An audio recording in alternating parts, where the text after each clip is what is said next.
लखनऊ में मुख्यमंत्री योगी ने कृषि विभाग और मंडी परिषद के नवनियुक्त युवाओं को नियुक्ति पत्र सौंपे। इस दौरान सीएम योगी ने विपक्ष पर निशाना साधा। कहा कि 2017 से पहले प्रदेश दंगा, भ्रष्टाचार और माफिया से बर्बाद था। युवाओं के सामने पहचान का संकट था। नियुक्तियों में करप्शन होता था। सीएम ने दावा किया कि मौजूदा सरकार में पारदर्शिता और बिना भेदभाव के युवाओं को रोजगार मिल रहा है। सरकार अब तक 9 लाख से ज्यादा युवाओं को रोजगार दे चुकी है। यूपी बोर्ड की परीक्षा होती थी, 3 महीने लगते थे परीक्षा में। हाई स्कूल या इंटरमीडिएट बोर्ड की परीक्षा में 3 महीने लगते थे और 3 महीने परिणाम आने में। 6 महीने तो साल में ऐसे ही बर्बाद होते थे। फिर अगले 3 महीने तो भाई फिर प्रवेश की प्रक्रिया अलग है, पर्व और त्योहार अलग हैं, तो 3 महीने ये, जब 9 महीने यही बर्बाद होते थे। 3 महीने भी बच्चों को पढ़ाई के लिए नहीं मिल पाते थे। और तब सरकार क्या बोलती थी कि नकल तो हमारा जन्मसिद्ध अधिकार है, यानी नकल करवाती थे, नौजवान को किसी लायक नहीं छोड़ते थे।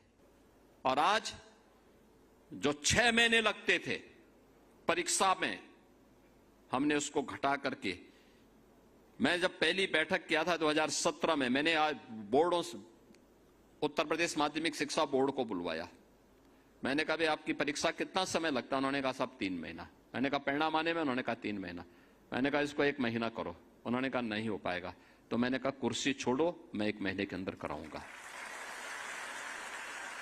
1 महीने के अंदर कराऊंगा। और आज मुझे आपको बताते हुए प्रसन्नता है, मैं 14 दिन में यूपी बोर्ड की परीक्षा कराता हूं और अगले 14 दिन में उसका परिणाम भी दिलाता हूं। हमारी सरकार ने 9,30,000 से अधिक उत्तर प्रदेश के युवाओं को सरकारी नौकरी उपलब्ध करवाने में सफलता प्राप्त की है और एक भी नियुक्ति पर कोई प्रश्न नहीं खड़ा कर सकता। हमने पहले दिन से तय कर रखा है कि जो 17 के पहले की परिपाटी थी कि नियुक्ति का विज्ञापन निकलता था, चाचा भतीजे की जोड़ी और महाभारत का पूरा खानदान फिर वसूली के लिए प्रदेश भर में निकल पड़ता था। नौजवान भटकता रहता था, परिणाम नहीं आता था और अंततः माननीय न्यायालय को कोर्ट में स्टे लगाना पड़ता था, न्यायालय को स्टे करना पड़ता था। समय और उम्र खराब होती थी हमारे युवाओं की।